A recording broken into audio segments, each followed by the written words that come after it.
አፕሊኬሽን አዘጋጅቶ በሚወጣበት ጊዜ ኦፍኮርስ ሙዚቃ ያወጣል ላይ ይኖራል ማለት ነው። ሁለቱ አልበም ሲባል ልዩነት አለ ወይ ብለሽ ጠይቀሽናል። አዎ ሁለት የተለያዩ ኢነርጂዎች ናቸው።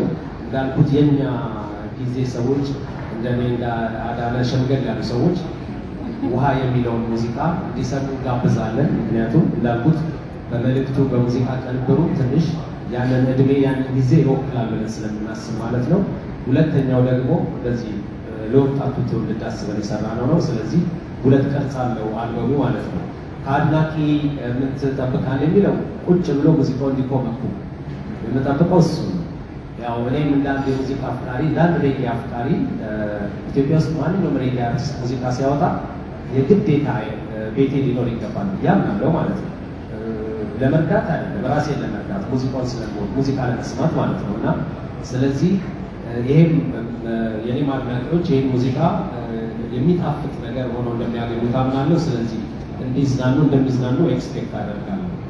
ስለ ራስ ባንድ ያወራ ነው። አንዳንዴ ባንድ መፍጠሩ ወጉ ምናምን ነው ደስ ይላል። የራሱ ባንድ አለው ምናምን፣ ግን ዞሮ ዞሮ ዴሊቨር ስናደርግ በትክክል የማይሆን ከሆነ ያ ምንም ዲሲፕሊን ከሌለ ስርዓት ከሌለ እና በጣም ታይት የሆነ ነገር አድናቂ ጋር ማናደርስ ከሆነ የራስ ባንድ መፍጠሩ ብዙ አስፈላጊ ላይሆን ይችላል። ግን ዞሮ ዞሮ ለስራዎቻችን አንድ ባንድ ፎርም አድርገን የምንሰራ ይሆናል ማለት ነው። የሬጌ ፌስቲቫሉ እንዳልከው ኦፍኮርስ እድሉን እስከዛሬ ድረስ እድሉ ስናገኝ እንደተገኘ ነው። አሁንም እድሉን ስናገኝ የምንገኝበት ይመስላል ማለት ነው። ጂአር ከተራራ ምን ልዩነት አለው? ጂአር ያው ተራራው ወጥቶ ነው። በፊት በዛ ሰዓት ጂአር ሊሰራ ያሰብናቸው ትናንሽ ነገሮች ነበሩ። ከኢቨንት ጋር የተገናኘ ብዙ ስራዎች በዛ ላይ ሰርተናል። ግን አሁን ደግሞ ይሄኛው ሙዚቃ የበለጠ አንድ አቅጣጫን ይዞ እዛ ላይ ደግሞ በደንብ በአቅሙን አግሎብቶ ለመስራት ስለሆነ ተራራ ነው ለሰማይ አልመን ተራራ ላይ እናርፋለን የሚለው አስቡት። በዛ መንገድ ነው ስጉል የፈጠርነው ማለት ነው። ዘመኑ አፍሮቢት ነው የሚለው ለእኔ ጆሮ የለኝም። ሬጌ ባልነበረ ጊዜ ሬጌ ሰርቻለሁ። ሬጌ አርቲስት ሊሆን ይችላል ሙዚቃውን ስለምወደው። ስለዚህ አፍሮቢት መጥቶ አፍሮቢት ይሞታል፣ ሌላ ሙዚቃ ይመጣል፣ ሌላ ሙዚቃ ይሞታል። ግን መልእክቴን ለህዝቤ ለማስተላለፍ ሬጌ እመርጣለሁ።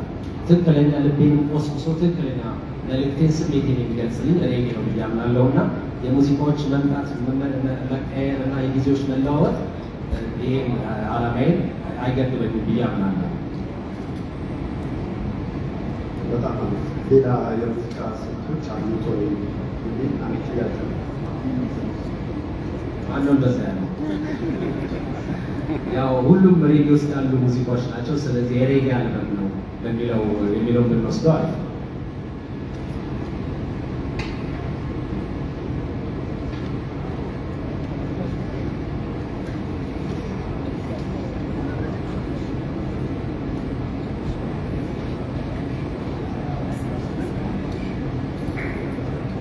አመሰግናለሁ።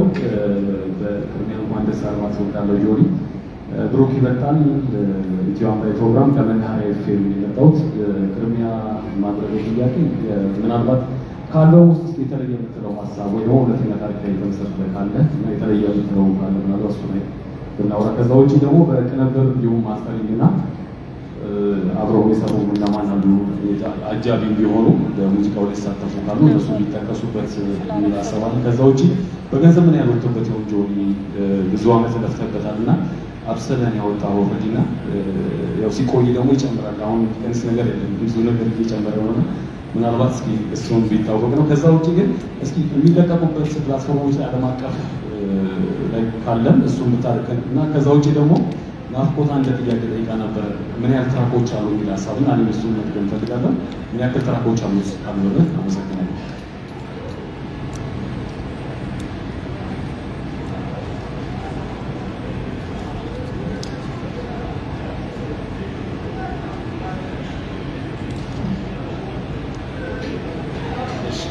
አመሰግናለሁ።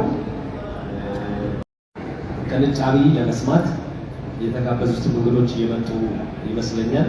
ስለዚህ አጠራ አድርገን እኔም ጥያቄያችሁን ለመለስ እና ቶሎ ወደሚቀጥለው ፕሮግራም እንተላለፍ ማለት ነው።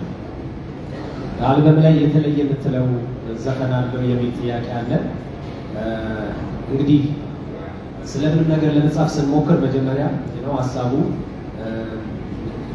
ለምን ይስበናል እኛ ለአርቲስት ለምን ስለ ሀሳቡ ማውራት እንፈልጋለን ነው።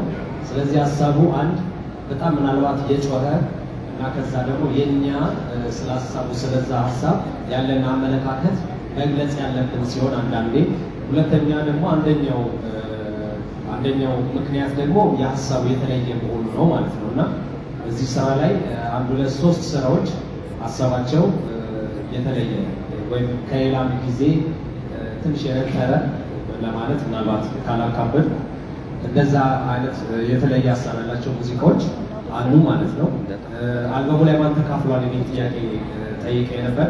ያው ቀድሞ የመጣውን እንግዳ ማሰልቸት እንዳይሆን አልበሙ ላይ በጣም ብዙ ኮላቦሬት ያደረጉ አርቲስቶች ጠቅሻለሁ። የፕሬስ ኪቱም ላይ ታዩታላቸው ያን መረጃ። ግን በዚህ አጋጣሚ መግለጽ የምፈልገው በመሀላችን ሳይኖር አይቀርም ቶሚቲ እንግዲህ ኢትዮጵያዊ ቤዚስት ነው፣ አሜሪካ የሚኖር ታውቃላችሁ። በጣም ከትላልቅ ባንዶች ጋር ነው የሚሰራው። እሱን እድሉን አግኝቼ እሱም ፈቃደኛ ሆኖ የኔን ስራው ላይ አብረን እንድንሰራ ግብዣዬን ተቀብሎ አንድ ስራ ላይ አብረን ሰርተናል ማለት ነው። ስለዚህ የተለያዩ ሰዎች ልክ ጋሽ ባህታ ስል ሁለታችን ብዙ ሰው እንዳልጠበቀ አውቃለሁ። ልክ እንደዚህ የተለያዩ ሰዎች ተካፍለዋል። ከዛም ውስጥ አንዱ ደግሞ ኢትዮጵያዊ ሙዚቃ ሌጀንድ ቶሚቲ ነው ማለት ነው። በገንዘብ ምን ያህል አወጣ የሚለው ብዙም አሪፍ ጥያቄ አይደለም። ለምንድን ነው አሪፍ የማያደርገው? ብዙ ጊዜ አንድ አልበም ላይ ይሄን ያክል ወጣ ብሎ የተጋነነ ዋጋ በመናገር አልበም ማስወደድ ነገር አለ ማለት ነው። እና በጣም ብዙ ከማውጣት የተነሳ አሁን በጣም ደሃ ሆኛለሁ። በጣም ብዙ ነገር ወጥቷል። ውጭ ሀገር ሚክስ ማስተር ማድረግ ላይቭ ሙዚቃ ነው የቀረጽነው። እያንዳንዱ ሙዚቃ ላይ በጣም ብዙ ሙዚቀኞች ተሳትፈዋል። ስለዚህ እውነት በጣም ብዙ እንትን ወጥቶበታል። ግን መናገር አንፈልግም፣ ምክንያቱም ይሄ እንዲጫናችሁ አንፈልግም። ሙዚቃውን ሰምታችሁ ሙዚቃውን ለመውደድ ሙዚቃው ላይ የወጣው ዋጋ ምንም ምክንያት ስላልሆነ ማለት ነው። ከዛ ደግሞ ምን ያክል ትራክ የሚለው እሱንም ቅድም ገልጸናል። 16 ትራኮች ያሉት አልበም ነው። በዚህም አጋጣሚ ስለ አኩም የጠየቀን አንድ ሰው አለ። ኤቢሲ የሚባል ግሩፕ ነበረ ካስታወሳችሁ፣ ምናልባት ራፕ ላይ ካዳመጡ ሰዎች ኤቢሲ ማለት አንዱ አኩ፣ ብሌን እና ክሬዚ ማለት ናቸው። ክሬዚ የዛሬው ልጅ ሚካኤል ነው። ብሌን የምንላት ልጅ ደግሞ ቁልፉን ስጪ ላይ ኪሴና ቦርሳሽ ላይ የተሳተፈች አንዲት ልጅ ነች። አኩ ሶስተኛው ከዛ ግሩፕ ያሉት በጣም ወደው ከድሮ ጀምሮ ማውቃቸው ልጆች ናቸው። እዛ እስካሁን ድረስ አብሬ ያልሰራሁት ግን ጓደኛዬ የሆነው አኩ ነው። አንፎርቹኔትሊ ሙዚቃው የእሱ ሙዚቃ ከዛሬው ጋር አብሮ አልደረሰም፣ ግን የሚቀጥለው ሳምንት ይወጣል ማለት ነው። ስለዚህ አኩ የምንወደው አርቲስት ነው። በጣም ቆንጆ ስራ ሰርተናል። ያው ስትሰሙት የምታውቁት ይመስለኛል ማለት ነው። ስለ ራጋ ጎርነን ያለው ድምፅ ኦፍኮርስ ጆኒ ካለ እሱ ድምፅ አለ ማለት ነው። እሱ ድምፅ በተወሰነ ደረጃ እኔን ይገልጸኛል ብዬ አምናለሁ። እሱ ፕሮጀክቱ ላይ አለ። በተከታታይ ሙዚቃ ለቃለው ያልከው ሀሳብ ፕራክቲካል ነው ወይ? አክቹዋሊ መልዕክቱን አልተረዳከውም። መልዕክቱ ምንድን ነበር? 20 ዓመት ቆይቻለሁ። ካሁን በኋላ ግን በጣም አክቲቭሊ ከስቱዲዮ የማልወጣ አርቲስት ሆናለሁ። ስለዚህ አልበም መልቀቅ ሲኖርብኝ አልበም ለቃለሁ፣ ሲንግል መልቀቅ ሲኖርብኝ ሲንግል ለቃለሁ። ላለፉት 3 ዓመታት ስቱዲዮ ስንቆይ ይህን ፕሮጀክት ብቻ ያለው የሰራ ነው። የሚቀጥለውን አልበም አጋብሰናል። በመሀል ብዙ ኮላቦሬሽኖች ሰርተናል። ያው ይሄ እንግዲህ ይዘነው የምናልፈው ነገር አይደለም።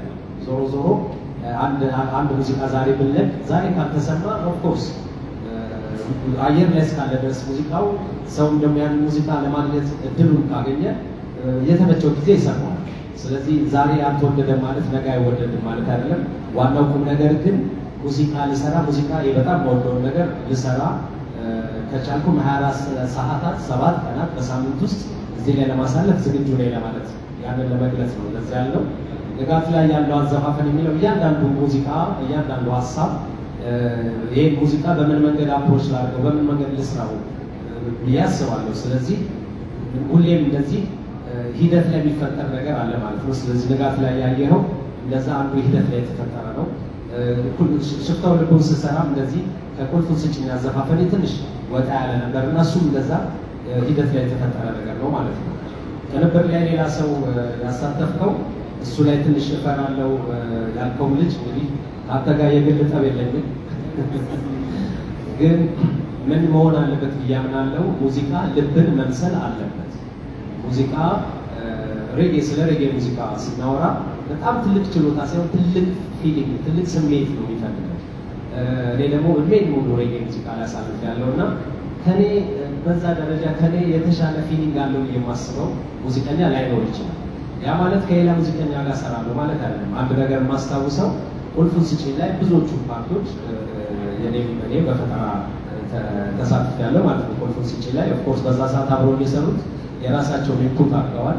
ግን በመፍጠር ደረጃ ግን ብዙ ነገሮች ከሪትም ፕሮግራም ጀምሮ እስከ ቤዝ ላይኖች፣ ኢንትሮች የኔ ናቸው ማለት ነው። ስለዚህ አሁን ደግሞ ትንሽ እነዚህ 20 ዓመቶች ያስተማሩን የሆነ መንገድ አለ ማለት ነው። ስለዚህ ሙዚቃውን ሳንሰማ መፍረድ አንችልም። ሙዚቃውን ሰምታችሁ ያኔ ልክ ነበር ይሄ ውሳኔ ልክ ነበር ብላችሁ ራሳችሁ ጥያቄው መመለስ የምችሉ ይመስለኛል። ሙዚቃ መቀየጥ ተብሎ ስለተነሳው አንድ ሙዚቃ አለ ውሃና እሳት የሚል እሱን ጋብዛችኋለሁ። እሱ ሙዚቃ ሞር የሬጌ ስሜትና ሲምፎኒ አይነት ኦርኬስትራ ሙዚቃ አይነት ቅልቅል ነው። ስለዚህ በተወሰነ ደረጃ መቀየጥ አለብን እዚህ አልበም ላይ እንደዚህ ያስፈልጋል ብለን ሳይሆን ስሜታችን ወደዛ ስለወሰደ ያንን አድርገናል ማለት ነው። ከዛ በመቀጠል አዲስ ካለው ሳውንድ ከተማ ውስጥ ካለው እንትን ጋር ውድድር ውስጥ ለሚለው መጀመሪያ ሙዚቃ ውድድር አይደለም። ሁሉም ሰው የራሱን ስሜት ይገልጻል። እያንዳንዱ ሰው የሚወደው አድናቂ የእሱ ሙዚቃ ፈልጎ ያገኘዋል ማለት ነው። ስለዚህ ሙዚቃዬን የምሰራው ለኢትዮጵያ ሕዝብ በሙሉ አይደለም፣ ለእኔ አድናቂዎች፣ ያን ሙዚቃ ለሚወዱ ሰዎች። የእኔ ትልቁ መለኪያ ያ ሙዚቃ እነዛን አድናቂዎች ምን ያክል አርክቷቸዋል። የሙዚቃውም ጥሩነት፣ ትልቅነት ወይ ትንሽነት የሚለካው አድናቂዎቼ ለእኔ ለኦዲየንሴ በቂ ነበር ወይ፣ ያ ጥራት አለው ወይ ለእነሱ ለመድረስ የሚለውና በዛ ደረጃ ምንም የሚያስፈራኝ ውድድር የለም። ይሄን ይመስላል መሰለኝ ጥያቄያችን። አዎ በጣም እናመሰግናለን። ጆኒ በደንብ ዘርዘር አድርጎ ጥያቄዎቻችሁን እንደመለሰላችሁ ተስፋ አደርጋለሁ። ቀጥሎ ያው የአልበም ቅምሻው ስላለ እሱንም ሰዓት ላለመውሰድ አጠቃላይ ቀደም ሲል እንዳነሳው ወደ 16 ሙዚቃዎች አሉ። ከውሃም ከአልበምም አሁን ከነገ ወዲያ የሚወጣው ላይ 15 ይወጣል። ከጥቂት ቀናት በኋላ አንደኛው ሙዚቃ የሚወጣ ነው የሚሆነው። ዛሬ ግን 11 ያህል ሙዚቃዎችን ከውሃም ከእሳትም ላይ እየሰማን ቆይታ እናደርጋለን። የሚዲያ ባለሙያዎችም እዚሁ አብራችሁ ቆይታችሁ ሙዚቃዎቹን እንድትሰሙ እንጋብዛለን። መልካም የመዝናኛ ጊዜ ይሆንላችሁ። እሺ ቴንክ ዩ ማሪዮቶች ሰርቭ ማድረግ መጀመር ትችላላችሁ። እናመሰግናለን።